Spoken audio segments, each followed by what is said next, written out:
फलस्तीन में मुसलमानों पर होने वाले जुल्म ज्यादती के खिलाफ हम सब मुसलमान भाई भरपूर तरीके से मजम्मत करते हैं।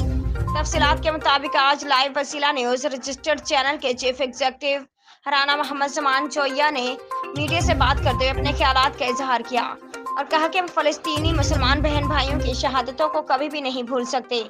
जो आज की इत्तला के मुताबिक गजा पर इसराइली बमबारी से शहीद होने वालों की तादाद 1570 हो चुकी है।